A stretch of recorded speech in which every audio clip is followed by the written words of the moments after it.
Hi అండి, అందరికీ నమస్కారం. Welcome to my channel. ఈ వీడియోలో ఇప్పుడే అందిన వార్త అండి. పెండింగ్ బిల్లు బకాయిలపైన అయితే ప్రభుత్వం కీలక నిర్ణయం. దాని గురించిన పూర్తి సమాచారాన్ని అయితే ఈ వీడియోలో తెలుసుకుందాము. వీడియోని ఎక్కడే కానీ స్కిప్ చేయకుండా ఎండ్ వరకు చూడండి. అప్పుడే పూర్తి ఇన్ఫర్మేషన్ అర్థమవుతుంది. అలాగే వీడియోకి ఒక లైక్ చేయండి ఫ్రెండ్స్. ఇక వీడియోలోకి అయితే వెళ్ళిపోదాము.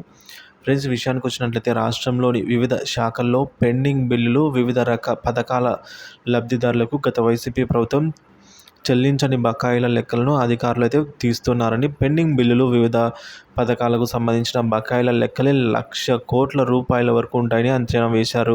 2014 నుంచి 2019 మధ్య కాలంలో 30,000 కోట్ల బకాయిలు పెట్టిందని గతంలో తెలుగుదేశం పార్టీపై వైఎస్ జగన్ ఆరోపణలు చేయడం జరిగింది. ఇప్పుడు ఏకంగా 1,00,000 కోట్లు పెండింగ్లో పెట్టడంపై ప్రభుత్వం పెద్దలు ఆశ్చర్యపోతున్నారు.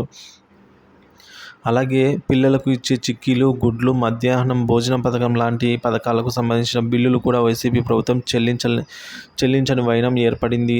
ఒక్క ఇరిగేషన్ రంగంలోనే 20,000 కోట్ల రూపాయలకు పైగానే భారీగా పెండింగ్ బిల్లులు ఉన్నట్లు గుర్తించారు. 2023-24 ఆర్థిక సంవత్సరంలోనే 53,000 కోట్ల మేర పెండింగ్ బిల్లులను గత ప్రభుత్వం పెట్టినట్టుగా అధికారులు అంచనా వేస్తున్నారు. చేసిన అప్పులు, పెండింగ్ బిల్లుల జాబితాలను శాఖల వారీగా ఆర్థిక శాఖ అయితే ఇప్పుడు సిద్ధం చేస్తోంది ఫ్రెండ్స్. దీనికి సంబంధించి త్వరలోనే మనకు ఈ పెండింగ్ బిల్లులను చెల్లించే దిశగా అయితే ప్రభుత్వం కీలక నిర్ణయం అడుగులైతే వేస్తోందనేది చెప్పవచ్చు. సో కీలక నిర్ణయాలు అయితే త్వరలోనే వెలువడుతూ ఉన్నాయి ఫ్రెండ్స్.